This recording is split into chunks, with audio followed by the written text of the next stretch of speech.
Well, I would say first of all, it's a movie about my life. It's not what the movie's being made about. It's being made about a story in which both my wife and I were involved. But I don't see it as a story about my life. I see it much more as a story about the U.S. government and the Bush administration trying to shut people up, legitimate critics of their dastardly and disastrous policies.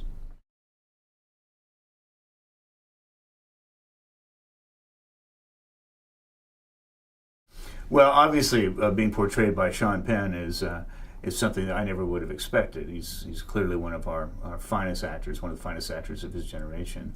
He's a pretty big time lefty. He's probably a little bit to the left of me, but he's a consummate actor, and he really does try and get into your skin. And he has spent a lot of time with me doing just that.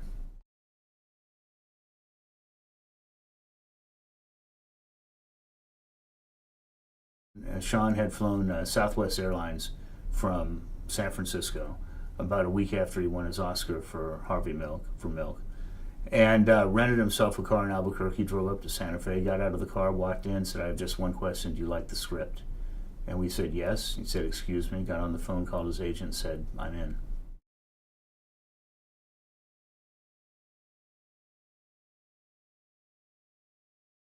Well, I wouldn't say we worked together. I would say we spent about a week together, pretty much joined at the hip, where we were together day and night. And I told Sean that from my perspective, it's not portraying me that's important. It is telling the story. His reply was depiction is interpretation, and so I get that now from an actor who has really perfected method acting.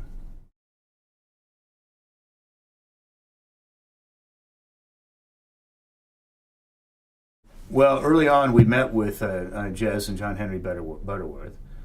They came and spent time with us in Washington, D.C. And we did everything we could to answer all their questions and point them in directions we thought they ought to go to get information they needed.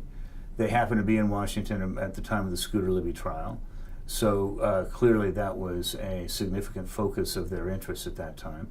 But beyond that, they wanted to know an awful lot about our particular backgrounds. They had questions from our two books, my book in particular, at that time had been published. And they wanted to, I think, be as factual as they could within the sort of constraints of a movie format. And it certainly strikes me from the script that they were.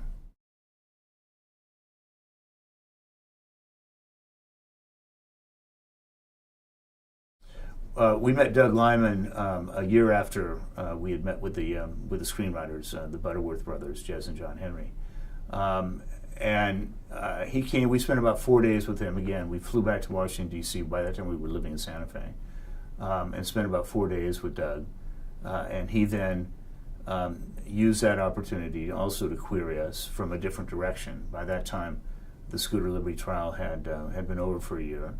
And Doug's vision of the movie was a little bit different from a courtroom drama.